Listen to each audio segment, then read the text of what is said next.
नमस्कार, आप देख रहे हैं आज का मुद्दा। मैं हूं आपके साथ दीपाली। कोरोना काल में देश की जनता घरों में है।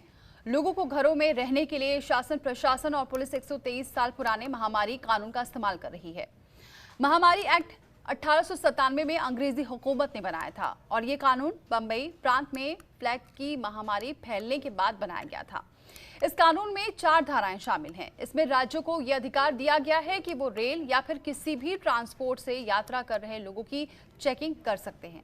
विरोध कर रहे लोगों को हिरासत में लेने और उन्हें हॉस्पिटल में भर्ती करने की शक्तियां दी गई हैं। इस कानून में सद्भावना के लिए काम कर रहे कर्मियों की सुरक्षा की भी बात कही गई है। इसके अलावा कानून का उल्लंघन करने वालों पर दंड का भी प्रावधान है। इस कानून के तहत सरकार के निर्देशों का अगर कोई उल्लंघन करता है तो उस पर आईपीसी की धारा 188 के तहत कानूनी कार्रवाई की जाती है। डॉक्टर्स और मेडिकल स्टाफ पर हमला और उत्पीड़न होने पर इसी महीने अध्यादेश जारी कर इसमें संशोधन भी किया गया है। लेकिन महामारी के दौरान, इससे निपटने के दौरान कई सवाल भी उठ रहे हैं। आखिर ये कानून कोरोना बीमारी से निपटने में कितना कारगर हो रहा है? कोरोना काल में कहीं हमारे मूल अधिकार तो कम नहीं हो रहे, कहीं बीमारी से बचने के दौरान हमारे जीने का अधिकार तो नहीं छिन रहा। कोरोना के खिलाफ जंग के दौरान जिला स्तर पर कमेटी बनाकर काम करने की बात भी है, लेकिन पालन पूरी तरह से हो रहा है या नहीं? इन्हीं सब सवालों और मुद्दों पर आज हम चर्चा करेंगे। हमारे साथ मेहमान भी मौजूद हैं। सबसे पहले मेहमानों का इंट्रोड्यूस करवा देती हूँ मैं। सीबी पांडे जी हमारे साथ जुड़ चुके हैं, पूर्व न्यायाधीश। बहुत स्वागत है सीबी पांडे जी हमारे साथ जुड़ने के लिए। हरिशंकर पांडे जी जुड़ चुके हैं, रिटायर्ड आईएएस। बहुत स्वागत है सर आपका भी जुड़ने के लिए। एडिटर इन चीफ आसिम मिश्र भी हमारे साथ जुड़ चुके हैं। बहुत स्वागत है सर आपका भी हमारे साथ जुड़ने के लिए। तो यहाँ पर सबसे पहले रुक करती हूँ मैं हरिशंकर पांडे जी का। सर, सबसे पहले आप बताइए कि क्या ये कोविड-19 कानून है, क्योंकि इसको लेकर कई सवाल उठ रहे हैं। कहीं ऐसा तो नहीं कि कहीं ना हमारी आज़ादी को छीन रहा है, या फिर इससे कुछ जो दिक्कतें आ रही हैं वो क्यों आ रही है? क्या है ये कानून?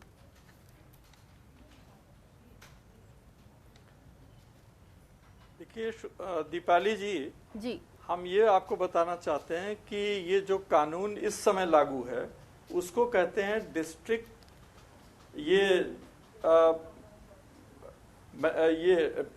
जो डिसास्टर्स मैनेजमेंट एक्ट 2005 ये जब लागू होता है तो उसके बाद कुछ असीमित अधिकार नेशनल लेवल पर प्राइम मिनिस्टर की अध्यक्षता में, चीफ मिनिस्टर को स्टेट लेवल पर और जिला लेवल पर जिला मजिस्ट्रेट को मिलता है। लेकिन ये अधिकार जो हैं जिस तरह से लिए जाने चाहिए, जो कानून की किताब में लिखे हुए हैं, उस हिसाब से ये लागू नहीं हो रहे हैं। आज हम आपको ये बताना चाह रहे हैं कि जो डिसास्टर्स मैनेजमेंट एक्ट, देखिए हम ज्यादा केंद्र पर क्यों बात करें और स्टेट पर। हम लखनऊ में रहते हैं तो लखनऊ के जिलाधिकारी हमारे इस समय वही मार्गदर्शक हैं, और जिलाधिकारी लखनऊ को छोड़कर बाकी किसी को कोविड के बारे में डायरेक्शन लेने, निर्णय लेने का अधिकार नहीं है। अगर लेना चाहते हैं तो वो जिलाधिकारी को ऑर्डर करें और जिलाधिकारी की कमेटी इस पर निर्णय लेगी। अब आपको हम ये कानून का बता रहे हैं पोर्शन। ये पोर्शन है section 25(1) district disaster management authority कि इसमें लिखा हुआ है कि जो राज्य सरकार है वो ऐसी परिस्थिति में डिस्ट्रिक्ट डिसास्टर्स मैनेजमेंट कमेटी का गठन करेगी। और इसी के 25(2) में कहा गया है कि जो डिस्ट्रिक्ट अथॉरिटी होगी उसमें होगा कौन। तो इसका पहला आप सुनिए, जो गलतफहमी आजकल जिलाधिकारियों ने पाल रखी है वो कितनी गलत है। इसमें जो चेयरपर्सन होता है वो जिला मजिस्ट्रेट होता है, ये सही है। डिस्ट्रिक्ट अथॉरिटी अलग है, डिस्ट्रिक्ट मैनेजमेंट अथॉरिटी अलग है, और उसका जो चेयरपर्सन है वो जिला मजिस्ट्रेट है। लेकिन उसके साथ साथ इसमें 2 लोग और हैं जो को चेयरपर्सन है।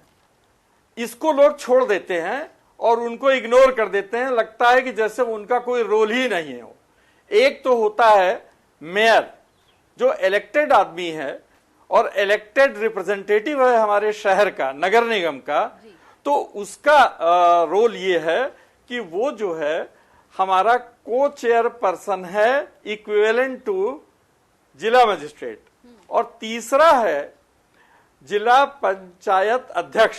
जहां पे जिला पंचायत अध्यक्ष हैं वहां पर जिला मजिस्ट्रेट के समतुल्य वो भी को चेयरमैन कहलाएंगे। ये सब दिया हुआ है। आप देखिए ये सब कानून की, इसी कानून में धारा 25 में 25(1) में दिया हुआ है, फिर 25(2)(a) में दिया हुआ है, और 25(2)(b) में दिया हुआ है कि को चेयरपर्सन होगा जो मेयर है, 25(3)(2)(b) में दिया है।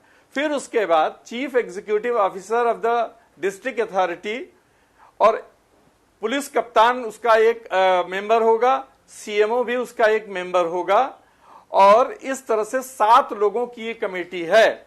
और जो भी निर्णय लिए जाएंगे वो ये 7 लोग मिल कर लेंगे।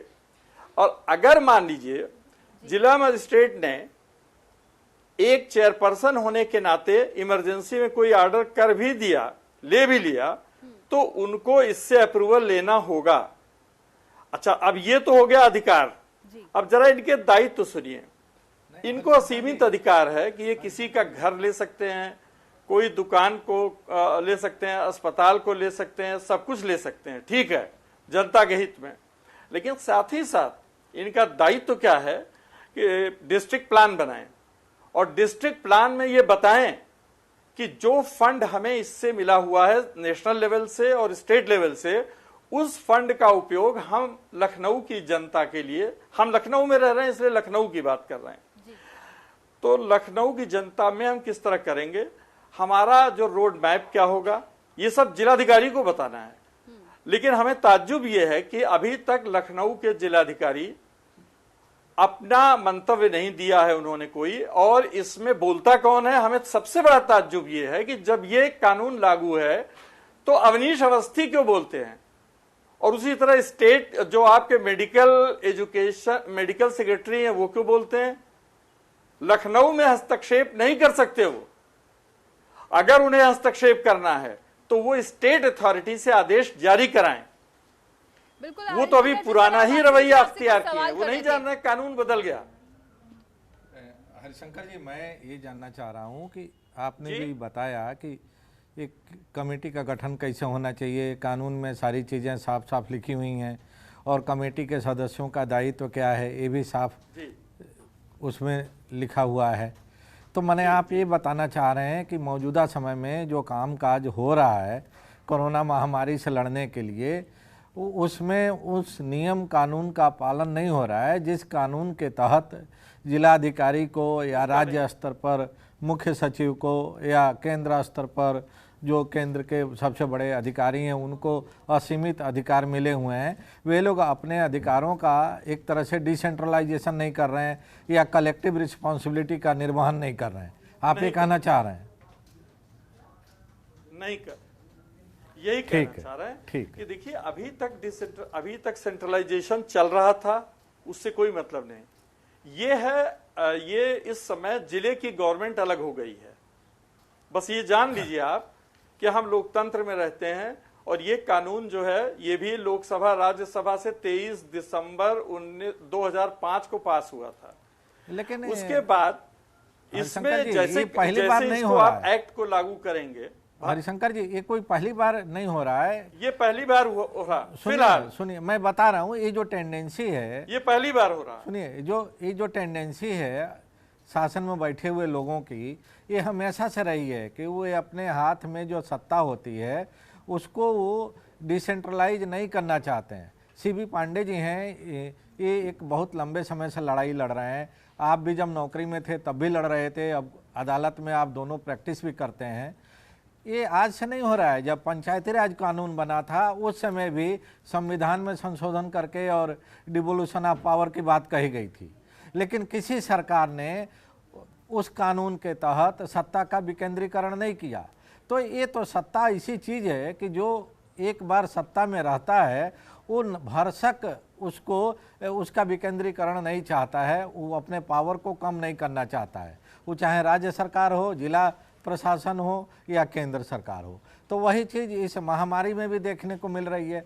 और जिस आईएएस वर्ग की आप बात कर रहे हैं, वो कुर्सी ऐसी है कि उस कुर्सी पर जो बैठ जाता है उसको फिर सिर्फ और सिर्फ अपने ही बारे में पता रहता है। उसको लगता है कि वही परफेक्ट है, वही सर्वज्ञ है, उसको ना तो किसी के एडवाइस की ज़रूरत है और ना उसको किसी के सहयोग की ज़रूरत है। वो जो सोच रहा है वही सही है और जो कर रहा है वही सही है। सीबी पांडे जी, आपका क्या विचार है इसमें, क्योंकि आपको भी लग रहा है सिटीजन राइट्स का यहाँ पर कहीं हनन हो रहा है? क्या है सिटीजन राइट्स, ये भी बताइए। देखिए, इसमें दो कानून है। एक तो सबसे पहले जो आपने भी जिक्र किया उसका 1997 का वो कानून है, एपिडेमिक डिजीजेज एक्ट के लिए है, वो बहुत पुराना कानून है। अब उसके बाद सारे अभी तक ये, अगर आप कोरोना को एपिडेमिक मान रहे हैं तो उसमें उस कानून के अंतर्गत ये अधिकार है केंद्र सरकार को, राज्य सरकार को, कि कोरोना के जैसे या किसी भी महामारी को रोकने के लिए वो समय समय पर जो भी उनके लिए जरूरत हो, जो भी समझते हो कि आवश्यक है कदम उठाना, तो उस कानून के अंतर्गत वो कदम उठा सकते हैं। उसके लिए शासनादेश जारी कर सकते हैं, नोटिफिकेशन जारी कर सकते हैं और आदेश जारी कर सकते हैं। तो एपिडेमिक मान के बहुत सारे अधिकार जो है स्टेट गवर्नमेंट ने ले रखे हैं और सेंट्रल गवर्नमेंट में प्राइम मिनिस्टर ने ले रखे हैं और उसी के तहत वो ऑर्डर पास कर रहे हैं। और यहाँ सेंट्रल गवर्नमेंट, यहाँ चीफ मिनिस्टर आप देख रहे हैं कि वो पूरे पावर को एक्सरसाइज कर रहे हैं, वही सेंट्रलाइज करके उन्होंने पावर को एक्सरसाइज कर। अब ये बात 2005 में एक डिजास्टर मैनेजमेंट का भी कानून आया, ये भी सेंट्रल गवर्नमेंट ने पास किया। तो डिजास्टर मैनेजमेंट में और एपिडेमिक में थोड़ा सा फर्क है कि वो बड़ा स्पेसिफिक एक्ट है एपिडेमिक वाला, कि वो जहां महामारी फैलेगी उसके लिए इस्तेमाल किया जाएगा। डिजास्टर मैनेजमेंट का कानून है बहुत वाइड है, किसी भी प्रकार का डिजास्टर हो इसमें इसका इस्तेमाल होगा, चाहे वो सूखा हो, बाढ़ हो, अर्थक्वेक हो या कोई भी मामला है तो उसमें होगा। तो इसमें डिजास्टर मैनेजमेंट में तो एक बहुत डेमोक्रेटिक बॉडी उन्होंने बहुत बना रखी है कि हर स्टेज पर एक परमानेंट बॉडी है। ये कोई परमानेंट एक्ट है ना, इसमें ऐसा नहीं कि जब कोई आएगा तब उसके लिए आप काम करेंगे। ऑलरेडी डिजास्टर मैनेजमेंट के यहाँ शाही जी हैं, वो लेफ्टिनेंट जनरल रह चुके हैं, उनको उन्होंने शायद चेयरमैन भी बना रखा, लेकिन वो तो शायद अपने घर पर बैठे हुए वो कोई काम नहीं कर रहा है। ये बड़ी आश्चर्य चौंकाने वाली बात है कि डिजास्टर मैनेजमेंट का काम हो रहा है, लेकिन जो उसके चेयरमैन है, जो बॉडी बनी हुई है, वो शाही जी बैठे हुए, कुछ उनको कोई अधिकार नहीं दे रखा, ये आईएएस के अधिकारी चला रहे। तो इसका ये मतलब है कि अगर डिजास्टर मैनेजमेंट शाही जी बैठे हुए हैं तो उत्तर प्रदेश की सरकार उस पर काम नहीं कर रही है डिजास्टर मैनेजमेंट, बल्कि एपिडेमिक एक्ट में, जो एपिडेमिक एक्ट है उसी के तहत वो शासनादेश जारी करके बहुत सारी बातें निर्देश कर रहे हैं। अब आप समझने की बात यह है कि देखिए 1997 का जब कानून आया था उस समय इस देश के नागरिकों को कोई मौलिक अधिकार नहीं मिला था, संविधान उस समय नहीं था जब 1897 में कानून आया था। अब तो भारत के हर नागरिक को एक मौलिक अधिकार है, तो इसलिए अब कोई भी अगर आप आदेश जारी करते हैं, चाहे चीफ मिनिस्टर हो या प्राइम मिनिस्टर हो, चाहे सेंट्रल गवर्नमेंट हो या स्टेट गवर्नमेंट हो, तो लोगों के जो मौलिक अधिकार है, फंडामेंटल है, वैसे तो ह्यूमन राइट ही है लेकिन फंडामेंटल राइट है, आने जाने का राइट है, रोजगार करने का राइट है, हॉस्पिटल जाने का राइट है, अपनी इज्जत के साथ अपना काम कहीं भी अपनी बात को कहने का अधिकार है, कहीं भी रिप्रेजेंटेशन देने का अधिकार है। तो क्या ये सारे राइट्स को तहत देखने ध्यान में रखकर ही अगर एपिडेमिक एक्ट में कोई भी आप रिस्ट्रिक्शन इम्पोज करते हैं तो ध्यान देना पड़ेगा। बिल्कुल, लेकिन वासिन जी अगर लॉकडाउन की जो, या बिल्कुल सीबी पांडे जी लौटेंगे आपके पास, आगे भी चर्चा करेंगे। वासिन जी एक और सवाल ये कि फिर क्या ये जो लॉकडाउन के दौरान कई नियम आ रहे हैं फिर उसको बदला भी जाता है, तो फिर क्या इसे कैसे देखा जाए जो चर्चा चल रही है इसको? देखिए दीपाली, इसमें दो तरह की बात अभी आई हमारे एक्सपर्ट्स की तरफ से। पहला कानून जिसका अभी विस्तार में चर्चा किया था हरिशंकर जी ने, और उन्होंने बताया कि उस कानून के तहत जिलाधिकारी अकेले कोई फैसला करते हैं तो मुनासिब नहीं है, उनको एक कमेटी बना के और कमेटी की सहमति और कमेटी के एडवाइस पर इस महामारी से लड़ने की कोशिश करनी चाहिए। दूसरा जिक्र सीबी पांडे जी ने किया और उन्होंने एक नया महत्वपूर्ण जानकारी हम लोगों से साझा की है कि उत्तर प्रदेश में डिसास्टर मैनेजमेंट के लिए एक अलग पूरा कमेटी है और उसके चेयरमैन आर्मी के एक एक्स ऑफिसर हैं शाही जी। लेकिन इस पूरी प्रक्रिया में जो लड़ाई चल रही है पूरे प्रदेश में, उसमें उस चेयरमैन की कोई सक्रियता दिखाई नहीं दे रही है और लगता है कि शासन स्तर पर उनसे कोई सलाह भी नहीं ली जा रही है। सारा काम जो आईएएस वर्ग के अधिकारी हैं, जो उनके पदाधिकारी हैं, वही अपने हाथ में लिए हुए हैं, उन्हीं के जरिए उसका संचालन हो रहा है और संपादन हो रहा है। तो एक जो सबसे जो महत्वपूर्ण बात निकल के आई इन दोनों हमारे एक्सपर्ट्स की राय में, कि पहली बात तो ये कि कानून दो तरह की है। महामारी से लड़ना जरूरी है, चाहे हमको जिस कानून का सहारा लेना पड़े, इस समय पहली प्रायोरिटी महामारी को परास्त करना है, लेकिन साथ में जो नागरिकों के अधिकार हैं उसका भी ध्यान रखना चाहिए। कानून की आड़ में, महामारी की आड़ में कहीं ऐसा ना हो कि हम उससे बड़ी महामारी को न्योता दे रहे हों। अगर हम नागरिकों को अस्पताल जाने की छूट नहीं देंगे, अगर हम ऐसे लोगों को जो कि दूसरी बीमारियों से ग्रसित हैं उनको अपने डॉक्टर तक जाने की छूट नहीं देंगे, अगर हम प्राइवेट अस्पतालों को या उन अस्पतालों को जो कि दूसरी बीमारियों का इलाज करते रहे हैं, जिन बीमारियों को लेके आम जनता उन अस्पतालों में जाती रही है, उन अस्पतालों को खोलने की इजाज़त नहीं देंगे, तो एक अलग तरह की महामारी को हम न्योता दे रहे हैं, और जिसमें लाखों की तादाद में लोग प्रदेश और देश में जो पहले से अलग अलग बीमारियों से ग्रसित हैं वे अपना जान गंवाने के खतरे में पड़ जाएंगे। तो ये भी एक बड़ा इम्पॉर्टेंट बात है जिस पर कि शासन और प्रशासन में बैठे हुए लोग जो इस महामारी से लड़ रहे हैं, जो कोरोना वायरस का जिनको हम लोग खिताब दिए हुए हैं, उन लोगों को इस विषय पर भी सोचना चाहिए, जिससे कि महामारी से भी लड़ा जा सके, कोरोना जैसी जो वैश्विक महामारी है, और साथ में उन नागरिकों का, उन बीमार लोगों का भी इलाज हो सके जो कि कोरोना से अलग दूसरे तरह के रोगों से ग्रसित हैं। बिल्कुल हरिशंकर पांडे जी, अब क्या करना चाहिए आगे, क्या सरकार को और करना चाहिए, क्योंकि अब धीरे धीरे समस्याएं और बढ़ेंगी, क्योंकि अब कब तक लॉकडाउन चलेगा, जाहिर सी बात है आगे लॉकडाउन को खोलना भी पड़ेगा। दीपाली जी देखिए, एक बड़ी हास्यास्पद चीज हो रही है उत्तर प्रदेश में और पूरे भारत में हो रही, हमें उससे मतलब नहीं है, लेकिन बड़ा ताज्जुब की बात हमें यह है कि भारत में 100 साल पुराना जो टेस्ट था, 100 साल पुरानी जो चीज थी उसको नया बता करके लागू कर दिया जाता है, और टेस्टिंग हो रही है, जानवर की तरह व्यवहार हो रहा है। आप सोचिए कि देखिए जो पीसीआर टेस्ट है केवल वही अप्रूव्ड है ऑल ओवर वर्ल्ड, बाकी सभी इन प्रोसेस है। लेकिन अब आप देखिए, पहले रैपिड टेस्ट की वो की गई, पहल की गई, उसमें घोटाला कर दिया गया, और देखिए जरा कि जो घोटाला पीसीआर रैपिड टेस्ट के किटों में हुआ उस पे किसी को पनिशमेंट नहीं दिया गया। एसटीएफ कौन होती है जांच करने वाली? इस समय डिजास्टर्स मैनेजमेंट एक्ट है, सीधे सीधे एक्शन हो सकता है, और यहां तक की पावर इसमें यह है, ये कानून कहता है, देखिए सेक्शन है, ये है सेक्शन 60B, जिसमें जनता भी कर सकती है। ये अधिकारी समझ लें कि जब ये कानून लागू है तो जिला मजिस्ट्रेट हो चाहे कोई हो, अगर वो गलत या भ्रष्टाचार या किसी ने किया है तो धारा 60B पढ़ लीजिए, उसमें लिखा है 2 लोगों को पावर है, इसमें जनता को भी पावर है, एनी पर्सन।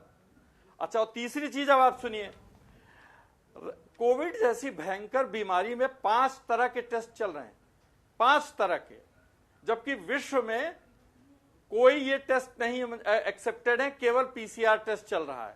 हमारे यहां रैपिड टेस्ट फेल हो चुका है, आईसीएमआर ने उसको रिजेक्ट कर दिया। फिर उसके बाद हमारे जो वीसी साहब हैं, भट्ट साहब केजीएमसी के, इन्होंने पता नहीं कहां से रिसर्च कर ली कि कलेक्टिव टेस्टिंग होगी। आपको पता है, डिस्ट्रिक्ट मजिस्ट्रेट ना तो ये बात बताते हैं, ना हमारे अवनीश अवस्थी साहब बताते हैं, ना हमारे मेडिकल सेक्रेटरी बताते हैं कि मतलब 5 लोगों का स्वैब निकाल करके एक परख नली में डाला जाता है जी, और उसके बाद एक साथ 5 टेस्ट किए जाते हैं। इसको जी, मैं जिस एक्ट की आप बात करें इस पर जरा एक मैं बासिन जी आपको रुख इसलिए करूंगी क्योंकि कपिल सिब्बल ने कुछ दिन पहले जो प्रेस कॉन्फ्रेंस की थी उस पे उन्होंने इस एक्ट का जिक्र किया था और कहा था कि इस एक्ट को लागू ही नहीं किया गया। क्या ऐसा है? देखिए, शासन स्तर पर तो सचमुच बहुत ही ज़्यादा कन्फ्यूजन देखने को मिल रहा है। अभी आज की भी ब्रीफिंग में अगर हम देखें, जो केंद्र सरकार की तरफ से रोज़ कुछ अधिकारी बैठते हैं और देश भर की मीडिया को संबोधित करते हैं, तो उसमें उन्होंने तमाम ऐसी बातें कह दी कि उन्होंने कहा कि प्लाज्मा थेरेपी के बारे में अभी कोई मान्यता नहीं दी गई है और वो टेस्टिंग के स्टेज पर है, उसको अभी कोई आधिकारिक मान्यता नहीं दी गई है। तो ये रोज़ ट्रायल एंड एरर बेसिस पर इस महामारी से लड़ने की कवायद चल रही है, वो चाहे शासन राज्य स्तर पर हो या केंद्र स्तर पर। और शायद यही कारण है कि सबसे ज़्यादा कन्फ्यूजन है। वाशिंद्र जी, एक चीज़ अब बताएं आपसे जी। नहीं, प्लाज्मा थेरेपी चल रही है, आप बताइए कि प्लाज्मा थेरेपी जो है हमने जो जर्नल हमने भी पढ़े हैं, चाइना में, अमेरिका में, जर्मनी में, कोरिया में प्लाज्मा थेरेपी भी 100 साल पुरानी पद्धति है और इसको ट्रायल स्टेज पर अभी रखा गया है। आईसीएमआर ने खुद कहा है। मतलब सोचिए कि ये ऐसा कौन सा देश है जिसमें हमारे प्रदेश के लोग प्लाज्मा ट्रांसप्लांट कर रहे हैं। ये इनको पता है कि डेंगू जैसे मरीज का जो प्लेटलेट बनाया जाता है, एसडीएफ प्लेटलेट भी इनको निकालने की क्षमता केवल केजीएमसी में है और 11,000 रुपया उसका दाम है। अच्छा, ये डेंगू का तो प्लेटलेट निकाल नहीं पाते, ये प्लाज्मा निकालेंगे कोविड का, और ये भी हमारे भट्ट साहब का देन है। भट्ट साहब ने इन्होंने 4-5 जगहों के जर्नल से निकाल लिया और दबाव डलवा कर, ऐसा लगता है हमें। इसीलिए स्वास्थ्य मंत्रालय ने बोला भी है कि इसको सिर्फ एक ट्रायल बेसिस पे है। नहीं, इसलिए केंद्र सरकार और आईसीएमआर दोनों ने उसको ये नहीं कहा है कि अभी शासन स्तर पर या मेडिकल काउंसिल से या आईसीएमआर से उसको मान्यता दे दी गई है। सरकारी पक्ष यही है कि अभी टेस्ट चल रहा है और उसके बारे में कोई अंतिम निर्णय नहीं आया है। दिल्ली में भी हो रहा है। हाँ जी, दिल्ली में भी हो रहा है। और अच्छा, आप देखिए चंडीगढ़ में देखिए। अच्छा देखिए चंडीगढ़ की हाल सुनिए। कुष्ठ रोग के मरीज पर प्रयोग होने वाली दवा दे करके कहा जा रहा है कि अब कुछ लोगों को कुष्ठ रोग की दवा दी जा रही है। और ये देखिए, ये भी रिटर्न में आ गया है कि 4-5 लोग उससे ठीक हो गए। तो ये क्या हो क्या रहा है? आप बताइए कि इतनी बड़ी बीमारी से हम लड़ रहे हैं और कोई क्लैरिटी नहीं है, कोई भी चीज ऐसी नहीं है, और विश्व से अलग हटकर नए नए प्रयोग आप करें, वो भी आदमी पर। आप सोचिए, आदमी पर प्रयोग करना कितना खतरनाक है।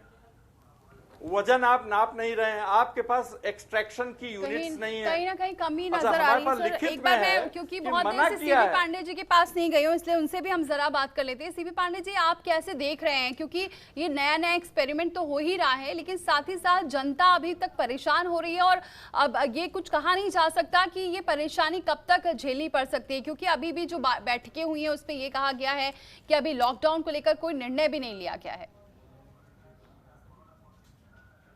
पहले तो ये है कि कोरोना के सारे हॉस्पिटल को और बड़े बड़े हॉस्पिटल को आपने कोरोना का हॉस्पिटल डिक्लेयर कर दिया है।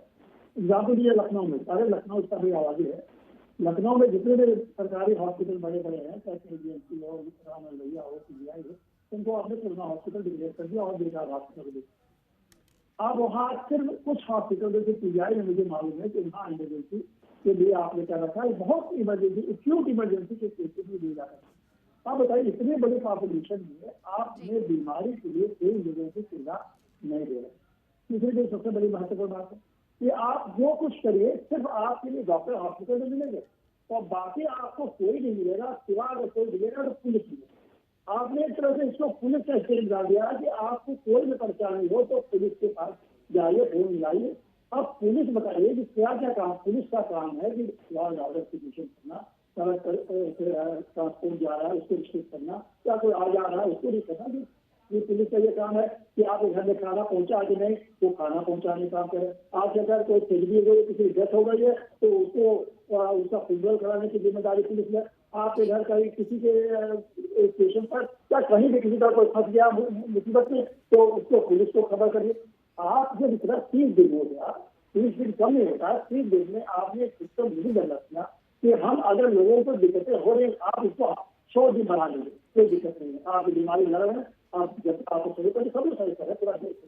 लेकिन जो डे टू डे जिंदगी की चीजें हैं, आप जो हमारे जीने का अधिकार है, उस अधिकार को तो आप फैसिलिटेट करिए। हम ये नहीं कह रहे कि हमें एकदम से आप उनको सारी सुविधा दीजिए, लेकिन जो मिनिमम रिक्वायरमेंट है लाइफ को चलाने के लिए, आगे बढ़ाने के लिए, उसको तो कंट्री रेगुलेट बिल्कुल मिनिमम जो रिक्वायरमेंट है उस पर ध्यान देना होगा। सीपी पांडे जी, मैं आपको रोकूंगी कि और सभी से माफी चाहूंगी क्योंकि मेरे पास वक्त इतना ही है, लेकिन बहुत बहुत शुक्रिया आप सभी का हमारे साथ जुड़ने के लिए, चर्चा में शामिल होने के लिए। अब देखना ही होगा कि सरकार आगे क्या कदम उठाती है, लेकिन फिलहाल जो सिस्टम में कुछ खामियां नजर आ रही हैं उसी के बारे में हमने जिक्र किया, लेकिन उम्मीद यही है कि धीरे धीरे सिस्टम को और सुधार होगा और इस कोरोना को मात देने में हम आगे बढ़ पाएंगे। फिलहाल इतना ही, लेकिन खबरों का सिलसिला जारी है।